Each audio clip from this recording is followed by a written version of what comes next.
Hey everybody, what's going on? My name is Mervly Kwai. I also go by Krolin. I'm a producer for ArcheAge. Alongside me today, I have Sophie Pickens. She goes by Sock. She is a localization quality assurance reviewer. And on the couch, I have Joe. He goes by Muzzy, and he is a Tryon community manager. How's it going, everybody? What's going on?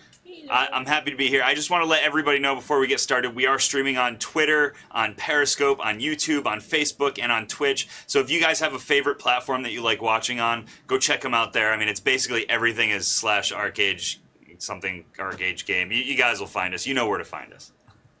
Right on. Okay, so let's get started. Today we're going to be talking about some upcoming content in 3.5. We will be discussing the new trade system and how conflict zones are changing. But before we wanted to do that, I wanted to talk about some events that occurred yesterday, specifically with the server downtime. So you guys know that we were down between 6 and 7 hours yesterday to resolve an issue where we distributed something called a golden token. And it went to a wide audience. Basically, anybody was able to claim it for the limited time that it was available. That was completely unintentional and an accident on our part. So we brought servers down to reverse that distribution of items. Now, you guys have brought up concerns and continue to do so. I mentioned in a public-facing message that we cleaned it up to the best of our ability. I imagine we got about 95% of the items. However, I had to make the decision whether we keep servers down longer and continue to clean things up, or continue the cleanup effort as servers are available. So you guys will see some of those residual items before they get pulled out of the world. We do have active team members right now who are going through that situation and removing some of those last items. So I have to apologize to you guys. I am deeply sorry for that situation occurring. It is my fault, and hopefully we can move past that. Now, to compensate for the downtime yesterday, we have made available a package to you. It can be claimed right now on the Glyph page for 0 credit reward. All accounts who attempted to log in yesterday during the outage and the time window before and after are entitled to grab that compensation pack. It includes something called the Regrade Support Pack. That's a bundle that includes 10 green regrade charms, 10 blue regrade charms, 10 of each weapon, armor, and accessory scrolls, 20 loyalty tokens, and a 1,000 workers' comp pot. All of that is available, again, 1 per account. Please go claim it now, and that's what we're offering. We thought it would be appropriate due to the event that's going on right now. And yeah, I mean, everybody can use regrade stuff right now. Yeah, that's awesome. So please go ahead and claim that. And again, sorry for the problems of yesterday. So we have a lot to talk to you about today. We're going to jump in game now. We are on an internal server. This is the server we've been demoing the Aeronor Eternal 3.5 update on. And we will move through some of the changes that are coming to you. Some people are saying it's not available right now, but we're going to check into that right now for you guys. Yep, it should be granted. It takes a moment for everything to be claimed, but that is in the distribution process. So you'll see it at some time during this stream. And so we're in game now. We can jump in.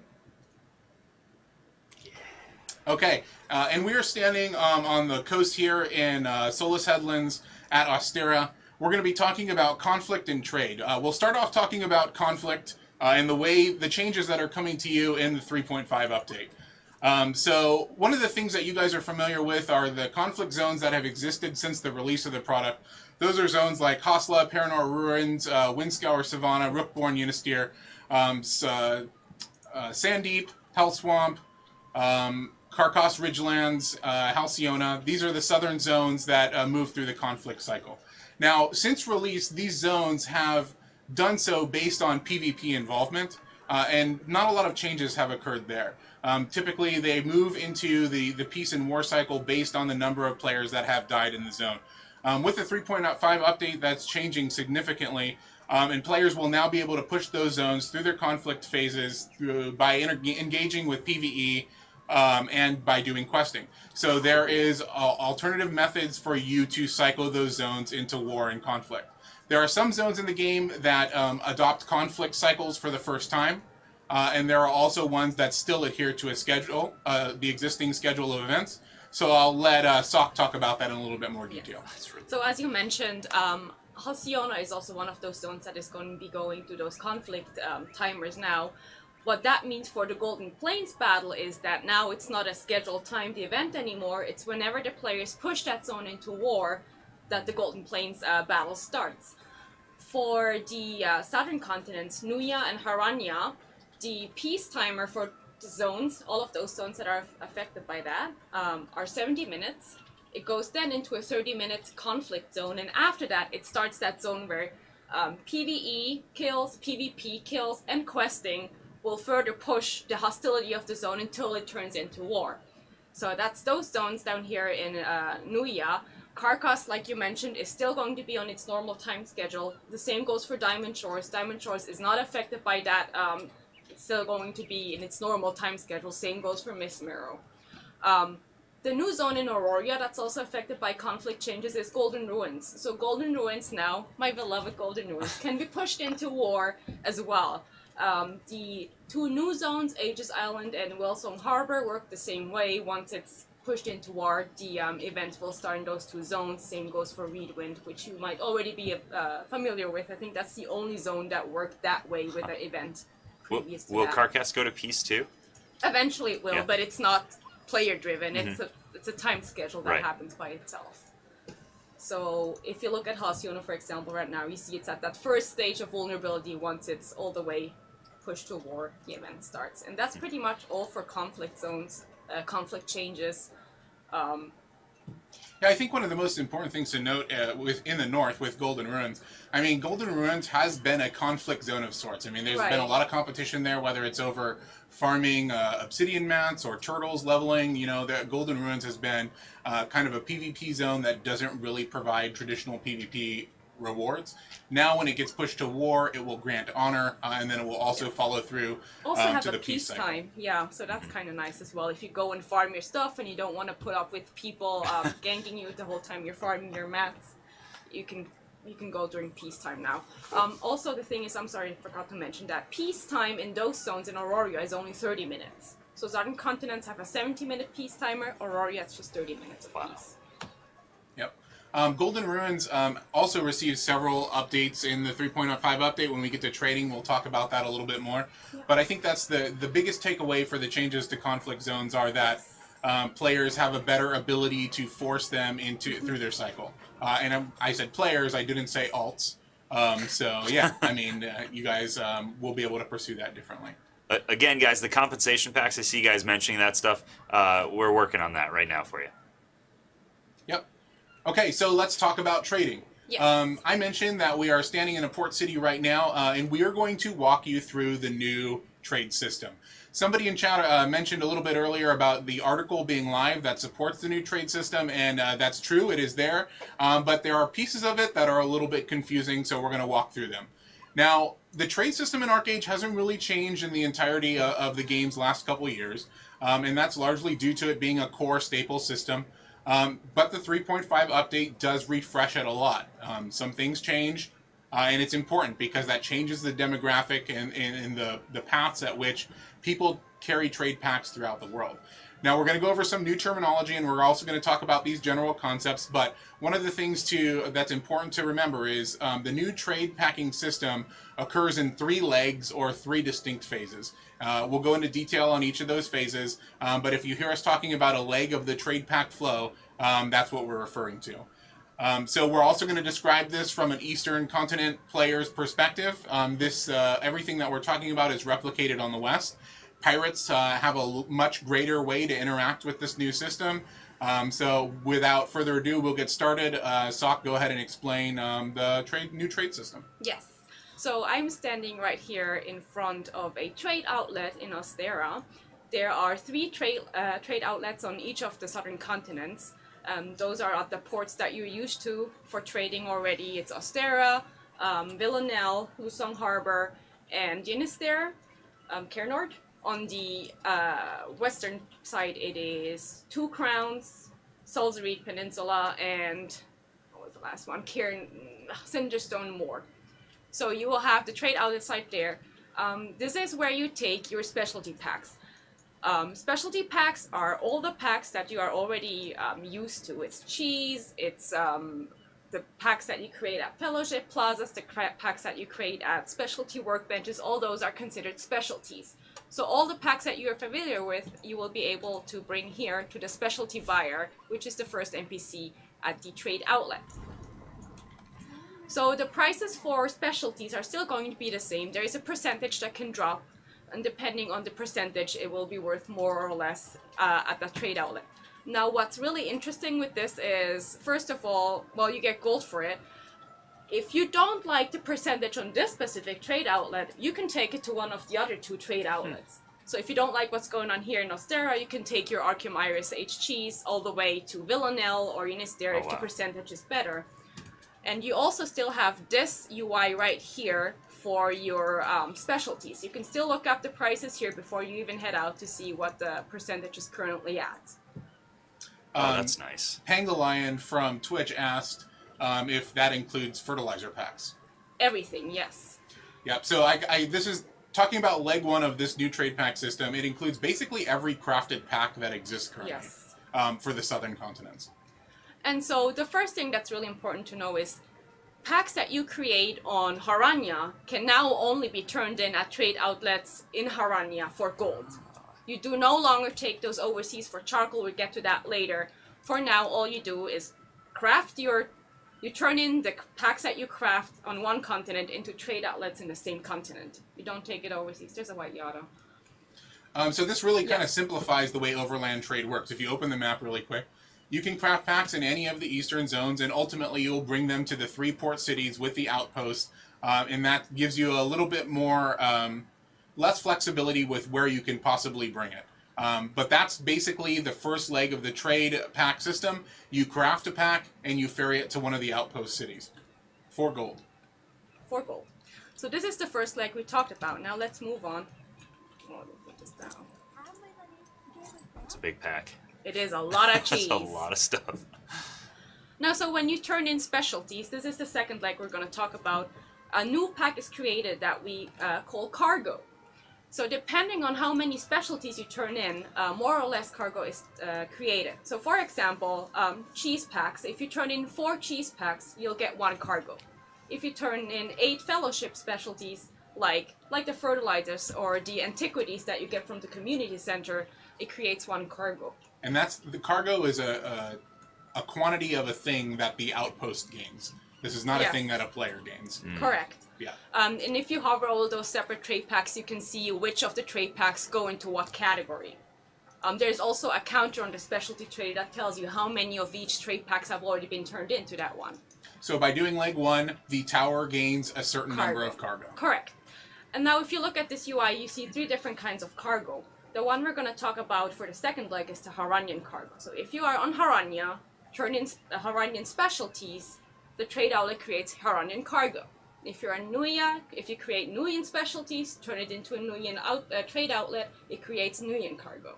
So for this case, for Haranyan cargo, if you want to purchase a Haranyan cargo, it costs you a little bit of money, up to 75 labor, depending on your commerce, and then a new item called a cargo certificate. The cargo certificate can be purchased for vocation badges, that's 300, and is also tradable. So if you're someone that likes to make a little bit of money by selling vocation, this is one more way for you to sell an item to traders. So you have all those things and you purchase the Haranyan cargo. When you do so, you will see that there is a new thing that's added that's called profit. So the current value of it at 30 minutes has high profit. So basically, this does not apply to specialties. This is just cargo. When you pick up cargo, you are encouraged to try and turn it in as fast as possible. Oh, that's cool. The faster you turn it in, the more money you make. Yeah, so do your job well, and you get paid fast. for it. Yeah. So the first step of that is the high profit, which is a 30-minute duration. So if you turn in your pack within 30 minutes of getting it, you will get 115% of the pack's value. After the first 30 minutes, it will go into the next phase, which is the regular profit, which will be 2 hours. So after creation, if you turn it in within 2.5 hours, you will get 100% of the pack's value. Afterwards, the next leg is, 6 hours. So basically 8.5 hours after you created it, if you turn it in, you still get 80% of the pack's value. And then anything after that time period is considered low profit, which is 60% of the value. So you want to go ahead and try to turn it in as fast as possible for more profit. If you don't mind a little bit of loss, it's still valuable, even if it's down to 60% of its value. You can have it sitting around, and there's no upper end to it, like it's not going to disappear or anything. It's a normal timer. If you set it down, it was like 5 days or something before it disappears, but it basically never disappears. But yes, you want to do it as fast as possible. Okay, I'll have you pause there just to grab a couple questions from chat. So you guys will notice that as Floof approached this outpost, she gained a buff, and the buff is called Neutral Ground. And so this is, we've basically seen it extend about 50 meters away from the outpost, and this is similar to the way that Nui's protection works around a Nui stone. It makes it so PvP is disabled around this outpost within 50 meters. That's true for all of the 6 southern outposts. That's the 3 on the east and 3 on the west continent. So as you approach this, you're basically immune to PvP while you are in this protected area. Oh, now that immunity extends to everybody. It is not just to eastern continent users who are here. And that also includes pirates and nation players. Also, all of those NPCs are neutral to pirates and player nations, so nothing stops a pirate to walking up and buying cargo right here and bringing it wherever they want for it. And so that's a big thing. You pirates in chat, pay attention, because you can actually participate in this if you want to. Pirates are absolutely able to interact with leg 2 of this trade pack system. So if you're a pirate, you can sneak here. You still need to do things like avoid guards, but there are... they're in positions that make it a little bit more friendly for you to get here. So you, as a pirate, you can come here, take the pack, and ferry it across the ocean internationally and get the reward. Yes. Now, the destination tower, if it's on the western continent in this example, would also have the neutral ground around it. So you would be able to turn it in. Depending on where that tower is located, we'll use Cinderstone as an example. There are guards that are borderline within reach of that tower. There's a mechanic that you can use that we'll discuss a little bit later about how you can avoid those guards when you're turning it in. But this is something that you can absolutely interact with. Another thing to clarify from chat, we don't know if the trade pack in Golden Ruins will be pizza yet, but that was a suggestion from chat. Ooh. Golden Ruins pizza. I like that. And then one more thing. When you're carrying these packs, you don't have to be the person who initiated the first part of the trade pack thing. You can be anybody. If you prefer overseas play, maybe you're typically used to running a merch with packs, you basically just start interacting with the system now. You pick up these packs, you bring them across the ocean, you get gold as your reward, and that's different than having to stage them on the coast or something like the current play for it. So to get back to the second leg, we talked about how you create the cargo and how you purchase it. Now, what do you get for it? So Haranian cargo created on Harania will be taken overseas to a trade outlet on Nuia, or we get to that later, also to Auroria. You get gold for that. So taking it across the sea is a very high gold value that you get for it. You can also take that pack to Free Ditch Island if you want Dragon Essence Stabilizers. So those are the 2 choices you have with the cargo created on your same continent.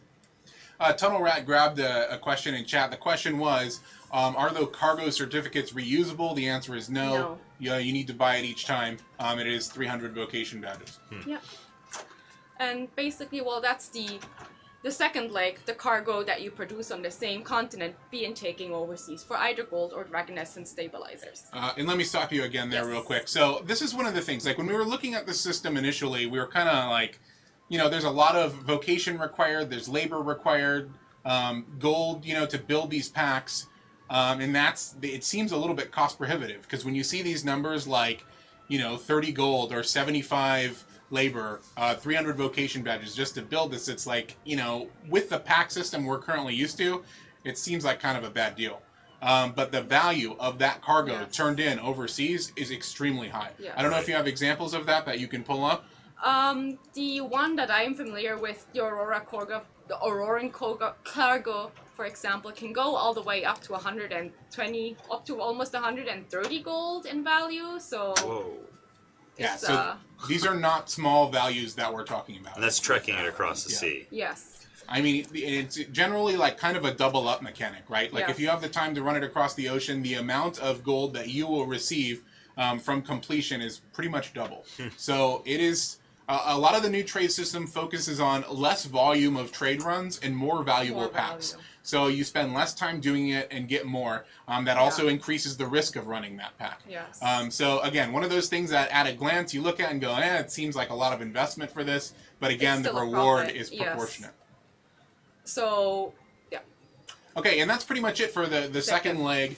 And all of this, you guys can see how it works together. There have been questions in chat. I'll grab them as we possibly can, but let's move on describing the third leg. So the third leg. Now you see we have Nuyen and Auroran cargo here on Haranya. What that means is somebody in Nuya picked up a Nuyen cargo and brought it to Haranya. Someone in Aurora picked up Auroran cargo and brought it to Haranya. And that's why it's in here now. Once it's turned into this trade outlet, it turns into a certified pack. So again, a person can walk up and purchase a Nuyen certified pack for a little bit of gold, a certificate, and a little bit of labor. And these certified packs are the ones that you will be taking to inlight trade posts in exchange for charcoal stabilizers. For Haranya, those exchange points are in Arkham Iris, Falkorth Plains, and Perinor Ruins. So you can take it to either of those 3 destinations to get charcoal stabilizers. And again, this system is also affected by the profit system. So if you turn it in within 30 minutes of getting the pack, you'll get more charcoal than you do if you have it sitting around for half a day before you turn it in. It's much faster payoff? Yes. Somebody brought that up. The payoff now is you get your money for your trade packs within 8 hours instead of 22. And then the interest is 2% instead of 5%. So quicker rewards there. Yes. 2 questions from chat. One of them was about leg 2. Can you still turn cargo in for Gilda Stars? The answer is no. Yeah. So that is a big change that's coming to our version. Overseas packs on legs 2 turn in for gold only. Or they can be turned in for Dragon Essence if you ferry it to Friedrich Island. Yes. That's a big change. It's also part of, when I mentioned last week that when we talk about changes, we need to analyze how this affects everything. There is an overall lessening on where Gilda dust is required in game usage, so there's less of a importance placed on how Gilda stars are acquired with that. So again, overseas trade can result in gold, and that is a change that's coming with 3.5. Second question, does the freshness of a pack or the duration a pack has existed affect leg 1 specialties? No. It's only cargo. Specialties are not affected by that. Only for cargo? Only for cargo. Yes. Okay, and so moving on through leg 3, go ahead. Yes. So I already brought up the locations where you can turn in the certified cargo for charcoal stabilizers. On Nuya, those locations are Rione Forest, Obercradle, and Hellswamp. So those are the three spots where you take the certified cargo to get charcoal. And what I really like about that is, in the past, if you were a crafter, if you were a inland trade route person kind of thing, and maybe you didn't like going across the ocean, the only way for you to get charcoal is you had to buy it off someone else. Unless you wanted to deal with the danger of the water. So you can get it yourself. Yeah. A couple more questions from chat. When the specialty is brought to the outpost and it's being prepped for cargo, does the timer elapse on how fresh it is?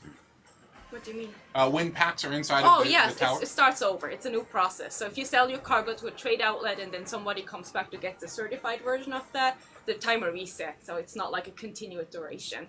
Yep, and there were a lot of concerns expressed by some folks about, if all of the overseas packs are being generated from this tower, that means a lot of the people who are carrying them across the sea are doing so from a very specific location. There's nothing to say that you couldn't travel those packs down the coast or stage them somewhere else. It's just you're weighing your risks of leaving from that port and encountering potential adversaries by the declining profit of how much that pack is worth. Yeah, and now we basically talked the majority about the trade system itself and how that affects Nuya and Haranya. Now, as we have hinted already, Aurora will be able to participate too. So we have that trifecta of all continents now trading. Diamond Shores. The bases in Diamond Shores will get a 4th tier. Once you upgrade your bases to the 4th tier, you will be having the trade outlets built at both the Ezzy's lights. So once you have your trade, you want to do your dailies, go ahead and build those level 4. level 4 bases to get your trade outlets.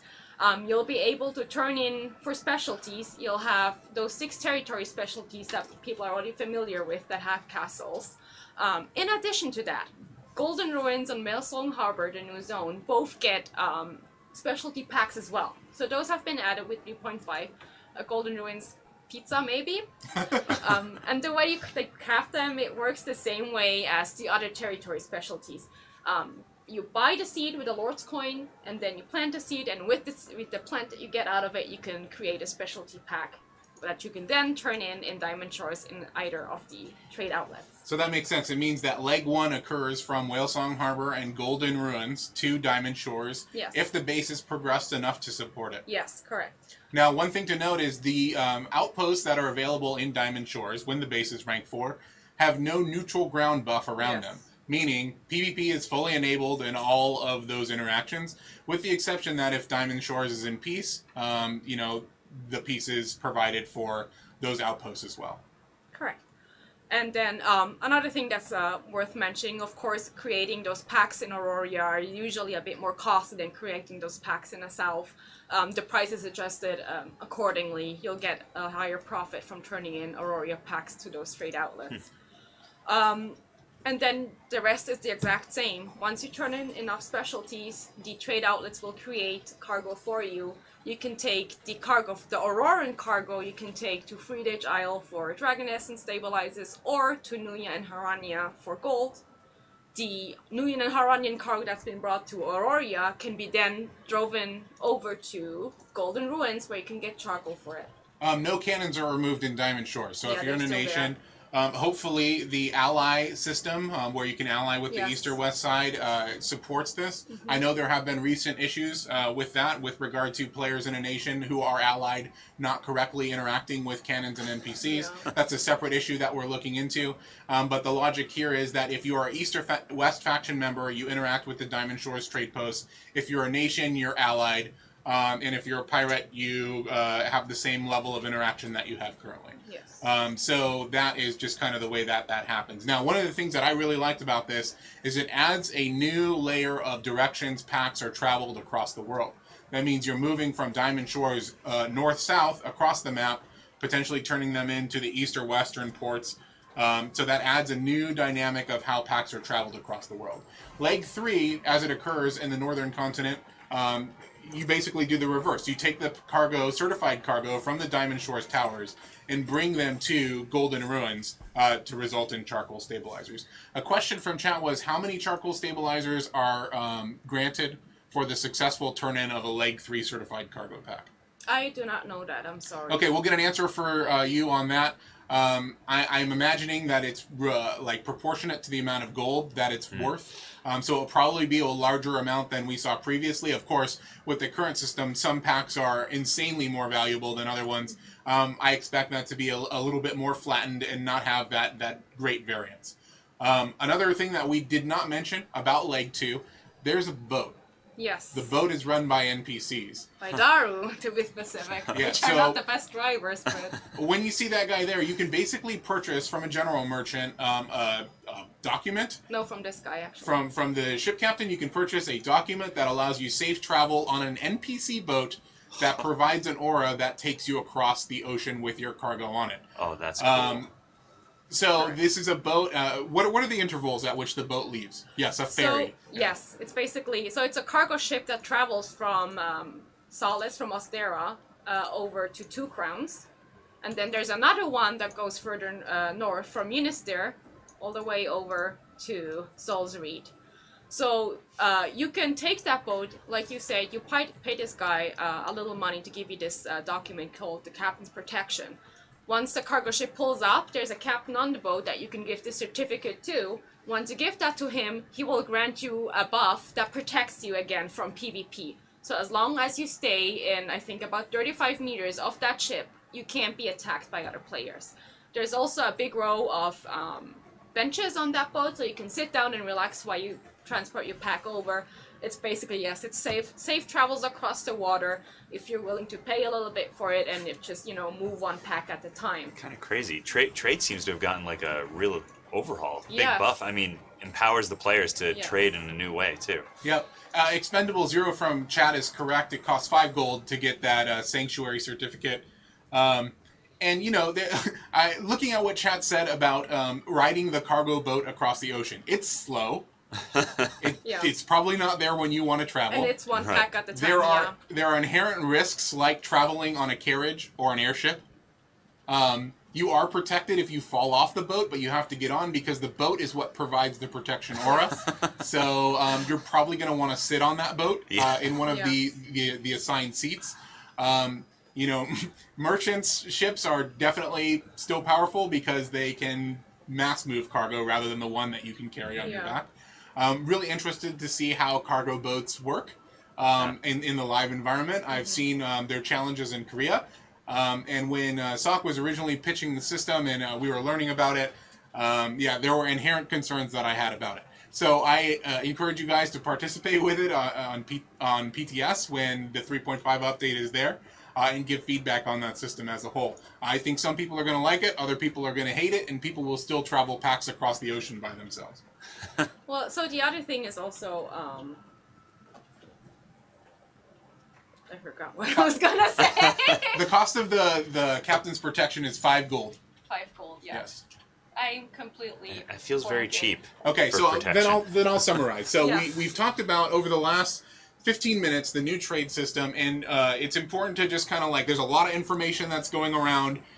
There's an article that's posted about it that describes it, but again, it's one of those things that you really just have to experience to kind of understand the exact way that it plays and how it feels. So we'll start out with leg 1, just a summary. You craft any pack that you normally would craft in the game. You then overland travel it on a continental basis to one of the outposts on your same continent. You turn that pack into the tower right there at the specialty buyer for gold. There's no limit on how long it can take you to get that pack there. It does not decay in value based on the time that the pack has existed, but it is influenced by the amount of those packs that were turned in. Every trade outpost has a varying, it maintains the value differently, independently of each other. So that's leg 1, you turn it in. Now leg 2, you can be the same person or a different person. You walk up to the cargo NPC in front of Floof right now, and you pick one of the cargo seller, you pick one of the Haranian cargo that has been generated by the tower. The tower generates these packs based on the number that are turned in.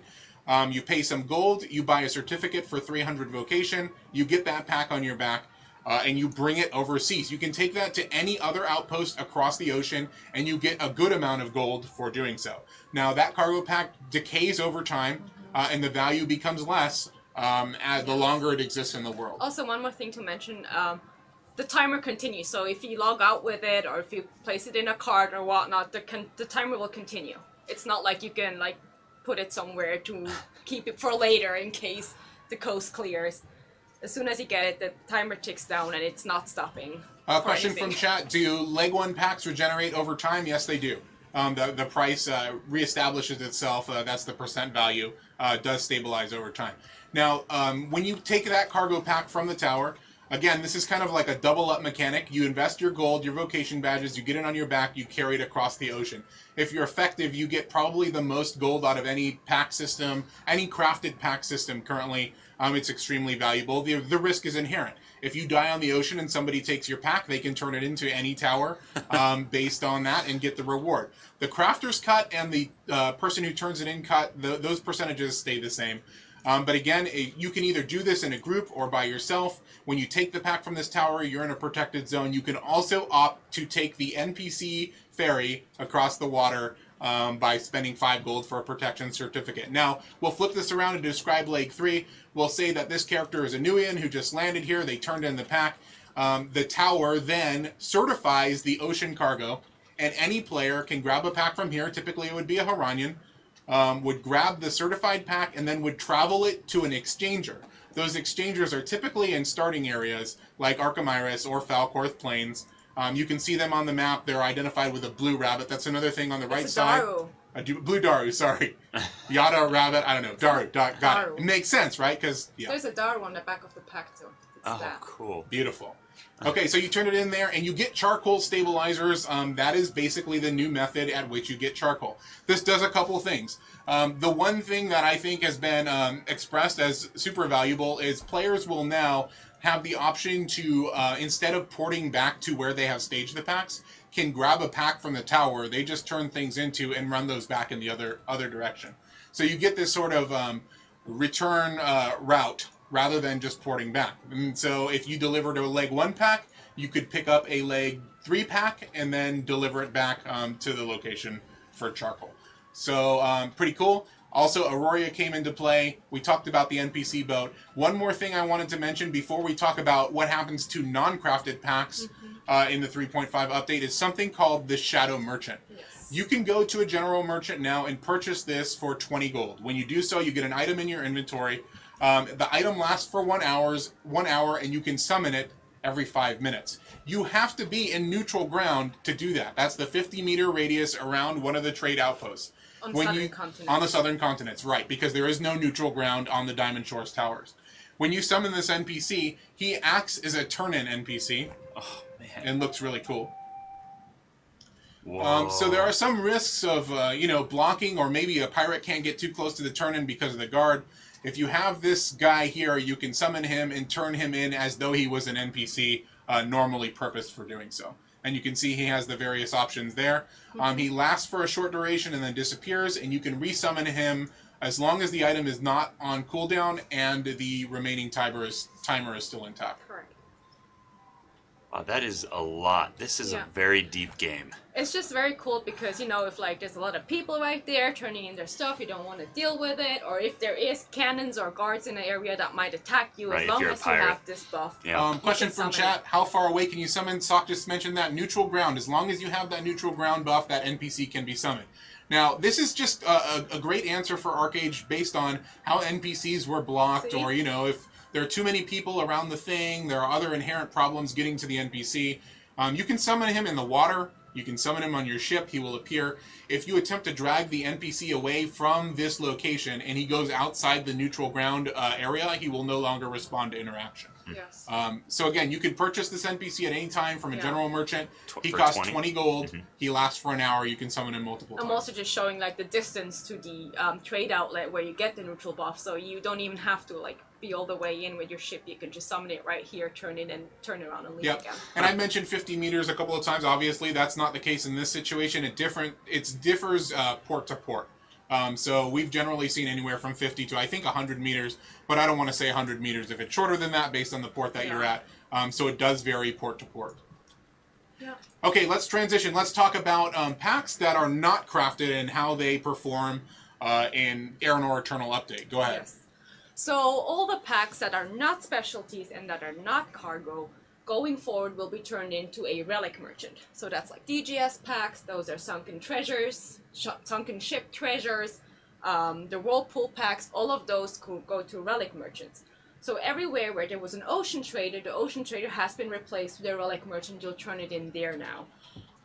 The other thing with those packs, so everything that's not specialty, not a cargo, will have a set price now. So in the past, there was a kind of dependence on the percentage again, how much money you get for turning in those packs. That has been removed. It's one set value, no matter how many packs have been turned in of the same kind or not. The other thing is the ArcheAge Alliance Gold Trader has been removed with 3.5, so he is no more there. If you want to make gold with specialties, you have to go to one of the trade outlets. Anything else on relics? No, I think that pretty much covers it. it. I mean, the relic NPCs exist in the same place that other ones have. Ocean traders have existed in the past. And again, that's a big takeaway. If your DGS packs don't decay over time based on the number that are turned in, that's kind of a big deal. Another item to mention is the gold trader on ArcheAge Island is no longer available. Yes. He goes away with 3.5 in favor of the new gold rewards from Ocean Trade, so no more ArcheAge Gold Trader. Look, there's a relic merchant. Been here before. Question about the new entry points of Gilda stars in chat. So again, I mentioned there's an overall decrease in the importance of Gilda dust with 3.5.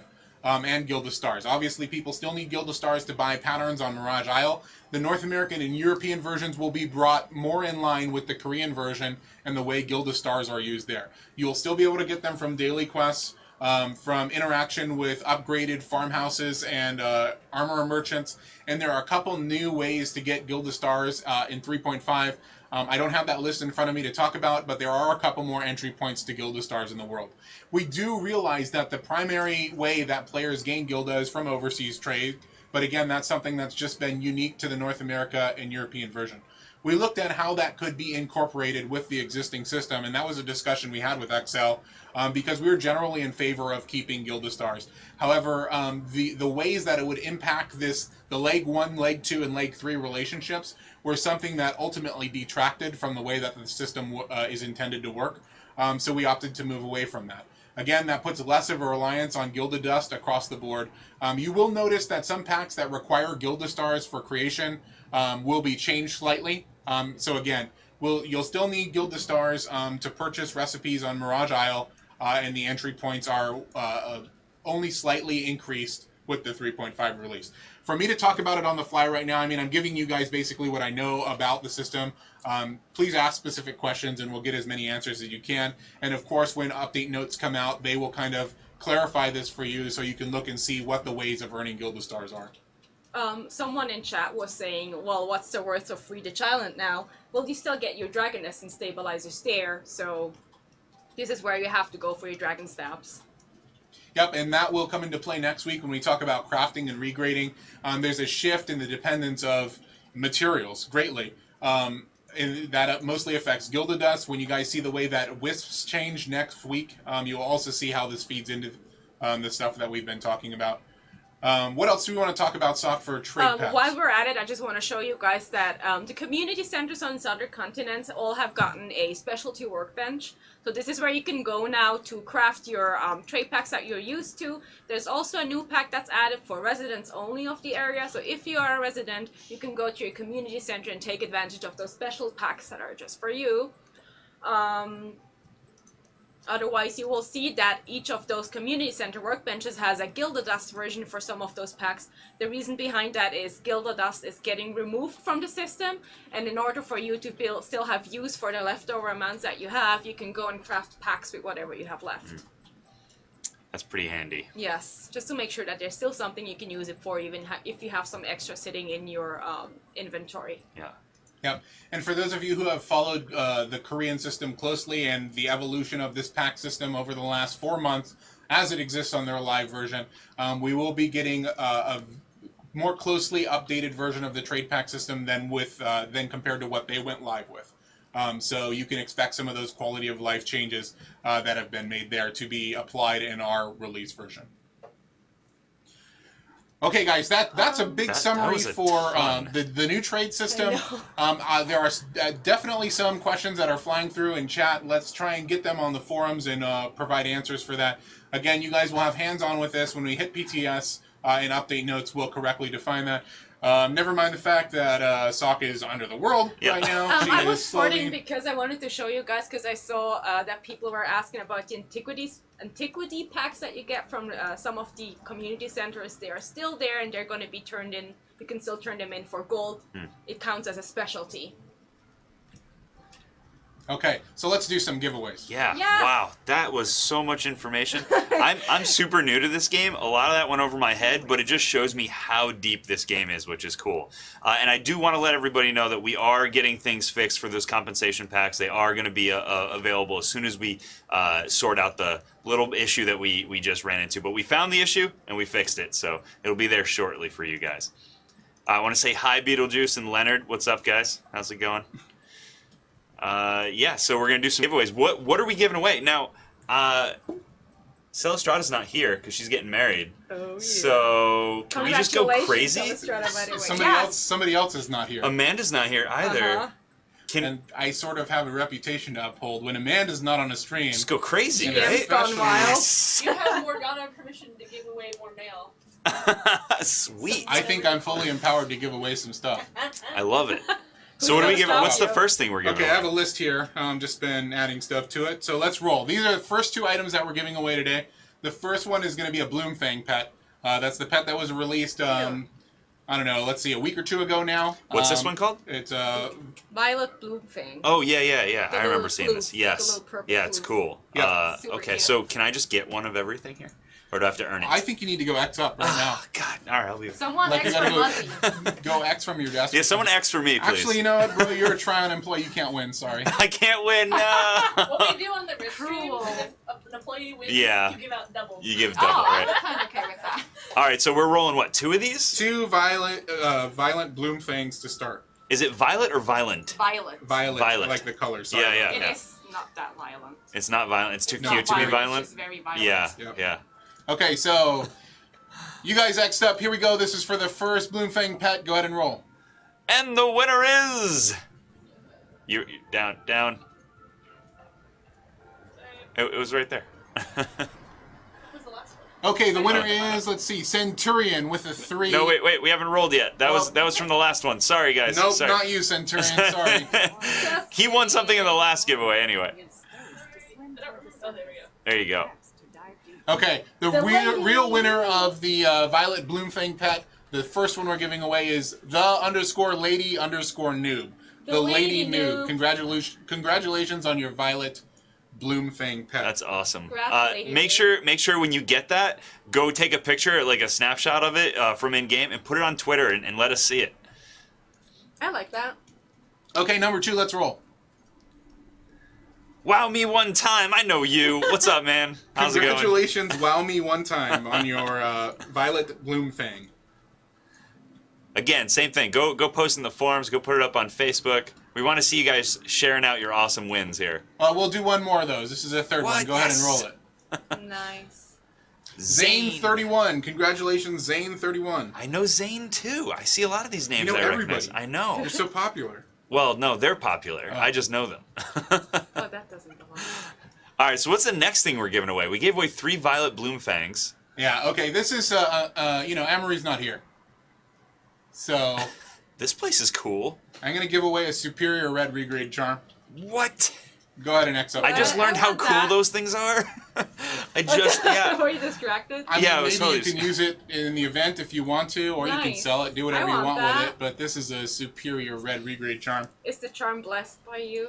All right, what do we I got don't here? think you want it to be blessed by me. I have terrible luck. This name is great. A deep fried Luigi. Congratulations. Deep fried Congratulations. Luigi, you just got a Superior Red. Congratulations. That's pretty good. I'm hungry now. Right, Luigi?